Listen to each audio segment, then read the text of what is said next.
usually my topics are really covering more sort of the high-level discussions around cybersecurity. It's not really product-related or anything related to that. I've been in this industry for a very long time, and I've also been able to work with some very interesting people on some very interesting projects.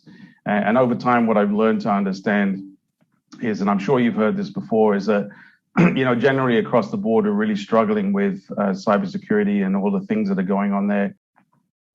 One area I've done a lot of research in as well is to try to understand who are all these people, like who are all these cyber criminals. I love this graphic because it really describes what the internet actually is made up of. We live in the top piece of this, which is the 4% of the what we call the World Wide Web. The rest of it really belongs to the deep web and the dark web, and this is where all the criminals live. The difference between, or the major difference between these two, this piece of it, of the internet, is what we call the indexable range. This is where you can go on to Google and say, show me my pet shop near me. But you can't do that in the dark web. You can't go on there and say, show me a drug dealer near me or something like that. You have to know the exact URLs if you want to get to any of the sites that are in there. One of the things about these organizations you may or may not know is that they're actually structured like real organizations that we're familiar with. And so they actually have a very similar structure. They have a CEO at the top of the tree, and then it falls down through. Where I've actually highlighted this is where I found of particular interest is that the coding engineers that actually develop the malware actually have a QA department that tests that code. So what they do is that they'll actually go and run the malware code against all of the top antivirus vendors in the world to make sure that it cannot be detected. And so they do this as a process, and this is how you end up with the concept of zero-day vulnerabilities, because this stuff's already been tested. Like, they don't just make it, send it out and hope it's going to work. Like, all this stuff has been tested before it's sent out. And again, if you didn't know this, the whole concept of zero-day actually came around in the late 80s. This gentleman here by the name of Avenger was in Bulgaria. Not sure if anybody really still knows who this is. I read about this in 1994.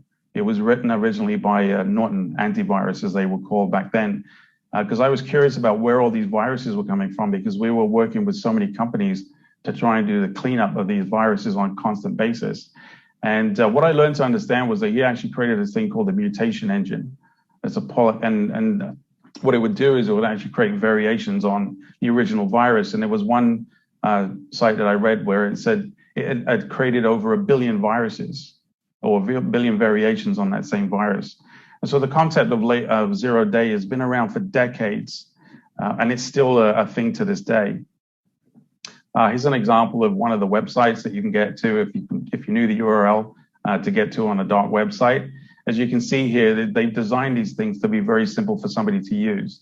They want everybody to to be able to use these things and make it really accessible for you. So if you're anybody's looking for any early Christmas ideas, or trying to getting bored at home because of COVID and thinking of setting up your own little enterprise, this is where you go.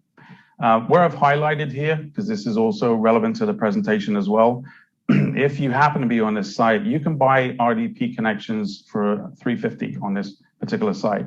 RDP be Remote Desktop Protocol. What this is actually saying is that they have a listing of remote desktop protocols that are actually exposed to the internet. RDP being, it's supposed to be for sitting on your laptop, being able to connect to it either through VPN or locally on your network. This is something that's actually available on the internet. And you can go in here and buy RDP connections that are already broken. They already have the credentials for them, and just have at it. And a Verizon report a couple of years ago actually noted that 50% of ransomware occurred because of these exposed connections. It wasn't actually people clicking on links at all. So you could see, the correlation between this and what happened last year with COVID. The rush to get people productive from home meant, if you didn't have a VPN infrastructure in place, RDP was like your next best thing. But you're basically opening it up to the world. One of the other things that these criminals have come up with as part of their campaigns now is to actually look for disgruntled employees and actually pay them a piece of the ransomware. And so what they do, they'll send them the code, which they'll install on maybe their local machine or some other machine that they have access to, and are now willing to pay out some of that ransom to those people. it's easy to find these disgruntled employees as well. I mean, if you go into glassdoor.com, there's hundreds of these people that are listed there. So they become a very easy target. And, potentially employees that are retiring, maybe looking for a little bit of a nest egg to go away with. So in summary, when you look at what these guys are capable of doing, like they're really highly organized, they're highly structured, highly motivated, and highly financed. But the most important thing is that they're highly disciplined. This is a lot of things, I'm not, to this audience particularly, but just generally across the board, this is really what I see.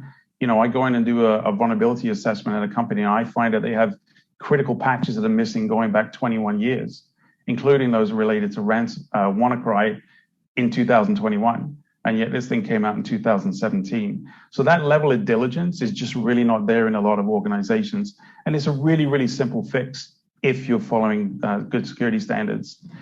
I always had this affinity for reading about warfare. I read this actually this week.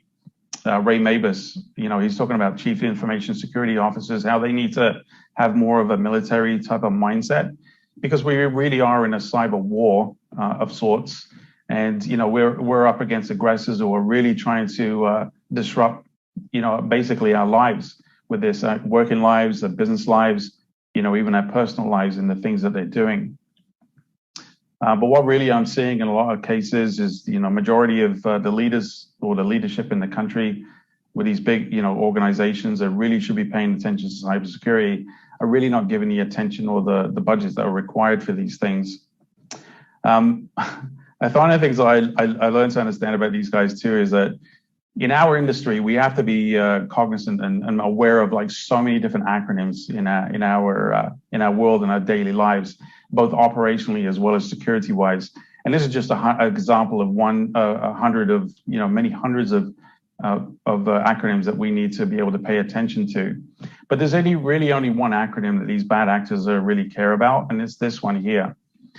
And while we still try to not really give attention and provide the budgets that are required for these things across the board, and I'm talking countrywide, as I'm not picking on anybody specifically, we're always going to be defeated by these guys because they're just so clever in the ways that they do things.